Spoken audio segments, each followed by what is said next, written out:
അങ്ങനെ ബഹുഭൂരിഭാഗം പ്രേക്ഷകർ ആഗ്രഹിച്ച പോലെ ജാസ്മിൻ ഗബ്രി അതായത് ജബ്രി കോംബോ പിരിഞ്ഞിരിക്കുകയാണ്. ആ ബിഗ് ബോസ് വീട്ടിൽ നിന്നും നമ്മുടെ ഗബ്രി പുറത്തേക്ക് പോയിരിക്കുകയാണ്. പക്ഷേ എൻ്റെ ഒരു പേഴ്സണൽ ഒരു ഇത് വെച്ച് നോക്കിയാൽ ഞാൻ പറയും ഇതൊരു അൺഫെയർ എവിക്ഷനായിട്ട് തോന്നി. കാര്യം എന്ന് പറഞ്ഞാൽ ഇപ്പോഴും ഗബ്രിയേക്കാൾ ഗെയിം കളിക്കാത്ത ആളുകൾ അവിടെ നിൽപ്പുണ്ട്. ആരവിടെ ഗെയിം കളിക്കുന്നത്? ജാസ്മിൻ, ഗബ്രി, ജിൻഡോ ഇവർ 3 പേര് ഒഴിച്ച് അവിടെ ആര് ഗെയിം കളിക്കുന്നു? ആരും തന്നെ കളിക്കുന്നില്ല. പിന്നെ എല്ലാ സേഫ് ഗെയിമിങ്ങായിട്ട് കളിക്കുന്ന ഒരുപാട് പേരുണ്ട്. ശരണ്യ, ശ്രീരേഖ, ശ്രീതു, അഭിഷേക്, സായ് ഇവരൊക്കെ സേഫ് ഗെയിമിങ്ങാണ് കളിക്കുന്നത്. അപ്പോൾ എനിക്ക് തോന്നുന്നു സേഫ് ഗെയിമായിട്ട് നിൽക്കുകയെന്നുണ്ടെങ്കിൽ ഈ പറഞ്ഞ ടോപ്പ് 10 ടോപ്പ് 5 ഒക്കെ വരാൻ സാധിക്കും. സത്യത്തിൽ ഈ ഒരു 50ാം എപ്പിസോഡ് വരെ സീസൺ 6 കൊണ്ടുപോയതിൽ ഒരുപാട് പങ്ക് വഹിച്ചിട്ടുള്ള വ്യക്തിയാണ് ഗബ്രി. ഇവരുടെ ഈ ജബ്രി കോംബോ തന്നെയാണ് ഈ ഒരു സീസൺ 6 ഒരുപാട് റേറ്റിംഗ് TRP ഉണ്ടാക്കി കൊടുത്തത്. അല്ലാതെ വേറെ ഒന്നും ആണെന്ന് എനിക്ക് തോന്നുന്നില്ല.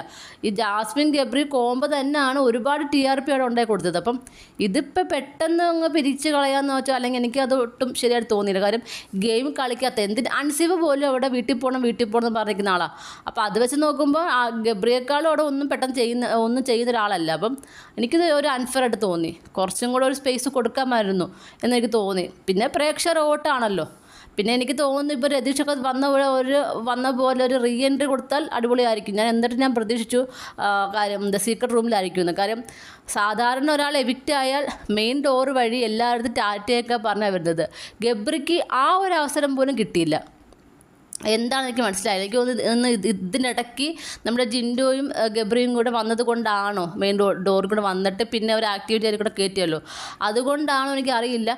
പക്ഷേ ഒരാൾ പുറത്തേക്ക് പോകുമ്പോൾ മറ്റുള്ളവരുടെ അടുത്തൊരു താങ്ക്സ് എന്ന് പറയാനോ അവരെ ഹഗ് ചെയ്യാനോ ഒന്നിനും ഒരു സമയം പോലും കൊടുത്തില്ല. നേരെ ആക്ടിവിറ്റി ഏരിയയിൽ നിന്ന് കണ്ണ് കെട്ടി പുറത്തേക്ക് കൊണ്ടുവന്നു. ലാലേട്ടൻ്റെ അടുത്ത് കാര്യം പറഞ്ഞു പുറത്തേക്ക് വിട്ടു. എനിക്ക് ഒട്ടും അത് ശരിയായിട്ട് തോന്നിയില്ല കേട്ടോ. കാര്യം എന്ന് പറഞ്ഞാൽ സാധാരണ ഉള്ള ഒരു മത്സരാർത്ഥി കിട്ടേണ്ട ഒരു പരിഗണന പോലും ഗബ്രിക്ക് കിട്ടിയതായിട്ട് എനിക്ക് തോന്നിയില്ല. സത്യത്തിൽ എനിക്ക് തോന്നുന്നു അടുത്ത വീക്ക് ജിൻഡോയും അത് കഴിഞ്ഞ് അല്ലെങ്കിൽ അടുത്ത വീക്ക് ജാസ്മിനെയും ജിൻഡോയൊക്കെ കൂടെ പുറത്തുവിട്ടിട്ട് ബാക്കി സേഫ് ഗെയിം കളിക്കുന്നവരെ അവിടെ നിർത്തി ഗെയിം കളിപ്പിക്കട്ടെ. അതായിരിക്കും നല്ലതെന്ന് എനിക്ക് തോന്നി. കാര്യം അല്ലെങ്കിൽ ഇതെന്താ എങ്ങനെയാണെന്ന് മനസ്സിലായില്ല. കാര്യം ഗെയിം കളിക്കുന്ന ആരെങ്കിലും ഒക്കെ അവിടെ ഉണ്ടായിരുന്നെങ്കിൽ ഓക്കെ. പക്ഷേ ഗെയിം കളിക്കാൻ ഇവർ 3 പേരല്ലാതെ വേറെ ആരും ഇല്ല ഇവിടെ. ഇപ്പോൾ സേഫ് ഗെയിം കളിച്ച് തന്നെ മുന്നോട്ട് പോകും. ഇപ്പം അടുത്ത വീക്കിൽ ഇപ്പോൾ ഋഷി പറയുന്ന സേഫ് ഗെയിം കളിക്കുന്ന എല്ലാവരും നിർത്തിയിട്ട് അതായത് പവർ ടീമിലേക്ക് കയറിയിട്ട് ബാക്കിയുള്ളവരെല്ലാം മാറ്റി നിർത്താമെന്ന്. ഇപ്പോൾ സേഫ് ഗെയിമിംഗ് എന്ന് അവർ ഉദ്ദേശിക്കുന്നത് ഇപ്പോൾ സായി, അഭിഷേക്, ശരണ്യ ബാക്കിയാണ് കുറച്ച് ആൾക്കാരുണ്ട്. അവരെല്ലാം കൂടെ ഒരു പവർ ടീമിൽ കയറും. എന്നിട്ട് ജിൻഡോ അതുപോലെ കളിക്കുന്ന ഇപ്പോൾ റസ്മിൻ നല്ല വീക്കാണ്. ഇപ്പം റസ്മിൻ അങ്ങനെയുള്ളവർ പുറത്ത് പോകാൻ ആഗ്രഹിക്കുന്നവരെല്ലാം കൂടെ പുറത്തിട്ടിട്ട് നോമിനേഷൻ നടത്തി ജാസ്മിനെയോ ഗബ്രിയോ റസ്മിനെയോ ഒക്കെ പിടിച്ച് പുറത്താക്കിയിട്ട് ബാക്കി സേഫ് ഗെയിം കളിക്കുന്നവർക്കെല്ലാം അവിടെ നിന്ന് ടോപ്പ് 10 ടോപ്പ് 5 ഒക്കെ ആവായിരിക്കും. അല്ല എനിക്ക് തോന്നിപ്പോൾ അങ്ങനെ പോകുന്നതെന്ന് എനിക്ക് തോന്നുന്നത്. എൻ്റെ ഒരു അഭിപ്രായത്തിൽ ജിൻഡോയും ജാസ്മിനും ഒഴിച്ച് ബാക്കി ആരെ അപേക്ഷിച്ച് നോക്കിയാലും ഗബ്രിക്ക് ടോപ്പ് 10 വരാനുള്ള അർഹതയുണ്ട്. എൻ്റെ അഭിപ്രായം അങ്ങനെയാണ്. കാര്യം ബാക്കി ആരും ഗെയിം കളിക്കുന്നില്ല. പിന്നെ പലർക്കും പല അഭിപ്രായങ്ങളാണ്. പിന്നെ ജാസ്മിൻ ഗബ്രി കോംബോ ശരിയാണ്, വെറുപ്പിക്കലിൻ്റെ അങ്ങേ അറ്റമാണ്. പക്ഷെ നമ്മൾ ഒരു ബിഗ് ബോസ് പ്രേക്ഷക എന്ന നിലയിൽ മനസ്സിലാക്കേണ്ട കുറേ കാര്യങ്ങളുണ്ട്. ബിഗ് ബോസ് ഷോയ്ക്ക് കുറേ കണ്ടൻറ്റുകൾ ആവശ്യമുണ്ട്. നമ്മൾ എന്താണ് ഈ ഷോ കണ്ടത് ആ ഒരു കാര്യം ഇനിയും കിട്ടണം. പക്ഷെ അത് കിട്ടുമെന്ന് എനിക്ക് തോന്നുന്നില്ല. കിട്ടിയാൽ കൊള്ളായിരുന്നു. ചിലപ്പോൾ എനിക്ക് തോന്നുന്നു നമ്മളെ ഫസ്റ്റ് വീക്ക് പുറത്ത് പോയ രതീഷിനെ അവിടുത്തെ നമ്മുടെ മത്സരാർത്ഥിയാക്കി മാറ്റിയിട്ട് ജാസ്മിനെതിരെ ഗെയിം കളിപ്പിച്ച് ജാസ്മിനെ പുറത്താക്കുമായിരിക്കും. എന്നിട്ട് ജിൻഡോയ്ക്ക് ഫസ്റ്റും രതീഷിന് സെക്കൻഡും കൊടുക്കുമായിരിക്കും. ബാക്കിയുള്ളവർ ടോപ്പ് 10 ആരെങ്കിലുമൊക്കെ അങ്ങോട്ടും ഇങ്ങോട്ടും വീതിച്ചെടുക്കുമായിരിക്കും.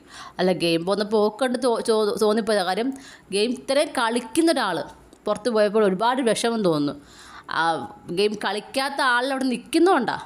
അല്ല മറ്റുള്ളവരൊക്കെ ഇപ്പോൾ ജാസ്മിനും ഗബ്രിയും പോലെ ജിൻഡോയെ പോലെയൊക്കെ ഗെയിം കളിക്കുന്ന ഒരാളായിരുന്നു ബാക്കിയുള്ള എല്ലാവരുന്നെങ്കിൽ ഓക്കെ. പക്ഷേ ഇതിവിടെ അങ്ങനെയല്ല. ഇവിടെ ആരും ഗെയിം കളിക്കുന്നില്ല 3 പേര് ഒഴിച്ച്. ഇതിനെക്കുറിച്ച് നിങ്ങൾക്ക് എന്താണ് തോന്നുന്നത്? നിങ്ങളുടെ അഭിപ്രായങ്ങൾ താഴെ കമൻറ്റ് ബോക്സിൽ മറക്കാതെ രേഖപ്പെടുത്തണം. കൂടുതൽ ലൈവ് അപ്ഡേഷനുമായിട്ട് ഉടനെ വരുന്നതായിരിക്കും.